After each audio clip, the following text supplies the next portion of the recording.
Hello বন্ধুরা, অনেকেরই রাতে ঘুম আসতে দেরি হয় আর ঘুম এলেও তা হয় অগভীর। কেন এমন হয়?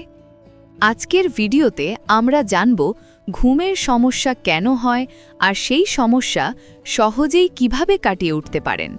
তাহলে চলুন শুরু করা যাক।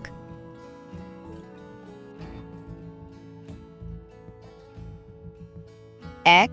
ঘুমানোর ঠিক আগে ভারী বা মশলাদার খাবার খাওয়া। রাতে ঘুমানোর আগে ভারী বা মশলাদার খাবার খেলে শরীর হজমে ব্যস্ত থাকে, তাই ঘুম আসতে দেরি হয়।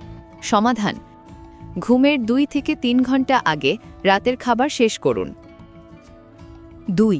বিছানায় শুয়ে চিন্তার খোরাক দেওয়া। ঘুমানোর আগে বিছানায় শুয়ে চিন্তা করা বা প্ল্যান করা আমাদের মনকে সক্রিয় করে রাখে, ফলে ঘুম আসে না। সমাধান: শোয়ার আগে মেডিটেশন বা হালকা শ্বাস-প্রশ্বাসের ব্যায়াম অনুশীলন করুন।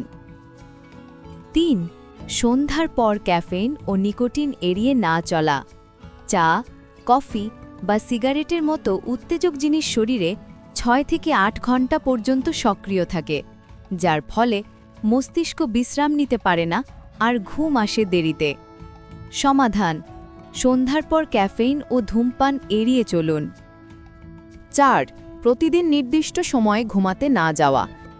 একদিন 12টা, পরের দিন 1টা, এই অনিয়মে শরীরের বায়োলজিক্যাল ক্লক বিগড়ে যায়, ফলে ঘুমের গভীরতা কমে। সমাধান: প্রতিদিন একই সময়ে ঘুমাতে যান, এমনকি ছুটির দিনেও। এতে ঘুম দ্রুত আসে এবং গভীর হয়। 5. ঘুমানোর আগে স্ক্রিন ও ব্লু লাইট এক্সপোজার। অনেকেই ঘুমানোর আগে মোবাইল বা টিভি দেখেন, কিন্তু স্ক্রিনের ব্লু লাইট মেলাটোনিন হরমোনের উৎপাদন কমিয়ে দেয়, যার ফলে ঘুম আসতে দেরি হয়। সমাধান: শোবার অন্তত 1 ঘন্টা আগে স্ক্রিন বন্ধ করুন, বদলে বই পড়ুন বা শান্ত কিছু শুনুন। অতএব বন্ধুরা, আশা করি এই 5টি অভ্যাস বদলালে আপনার ঘুমের সমস্যা অনেকটাই কমবে। ভিডিওটি উপকারে এলে লাইক দিন, সাবস্ক্রাইব করুন আর মন্তব্যে জানান আপনার ঘুমের অভিজ্ঞতা। ধন্যবাদ এবং শুভরাত্রি।